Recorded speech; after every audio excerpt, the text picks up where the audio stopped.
السلام علیکم دوستانو. په آی پی ایل کې د حیدراباد لوبډلی د کپتانۍ په بدلولو سره هم د ماتو سلسله ونه درول شول. دوی خپله شپږمه لوبه هم وبایله. نن یې دواړه بیټینګ او بالینګ خراب وه.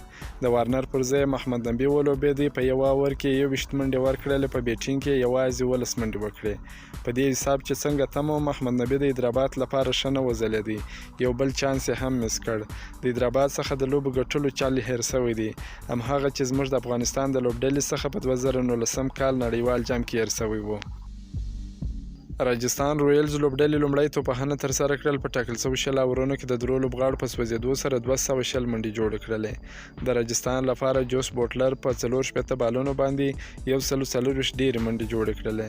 سانجو سامسون بیا په 30 بالونو باندې 48 منډې جوړې کړلې. د حیدراباد لپاره بیا توپ اچونه کې راشد خان په 4 اوره کې 40 منډې ورکړلې، یوه وکټ یې واخیستل. ویجای شنکر بیا په 3 اورونو کې 42 منډې ورکړلې، یوه وکټ یې واخیستل. سندیپ شرما بیا په 4 اورونو کې 50 منډې ورکړلې، یوه وکټ یې واخیستل. حیدراباد لوبډله ونه توانېدل چې یاد هدف ترلاسه کړي. دوی په ټاکل شوي 20 اورونو کې د اتو لوبغاړو په سوځېدو سره یوازې 115 منډې جوړې کړلې. د حیدراباد لپاره منیش پانډیا په 20 بالونو باندې 11 منډې جوړې کړې. جوني برسټو بیا په 21 بالونو باندې 13 منډې جوړې کړلې.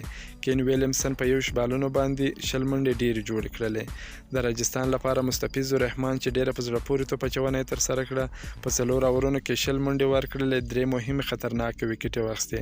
کریس مورزم چې شایسته په زړه پورې توپ اچونه یې ترسره کړې ده، په 4 اورونو کې 90 منډې ورکړې دي، 3 وکټې اخیستې دي. کارتیک بیا په 4 اورونو کې 32 منډې ورکړې دي، یوه مهمه وکټ اخیستې ده. لوبه یې په 50 منډو وګټله. دا د سنرایزر حیدرآباد لوبډلې تازه معلومات کې مو دا معلومات خوښ شوي ویډیو در سره لایک کړئ. که په دې چینل کې نوی یاست، افغان خوشحال یوټیوب چینل هم در سره سبسکرایب کړئ. د نور تازه معلوماتو لپاره زموږ سره اوسئ. تر بلې ویډیو پر د الله په امان.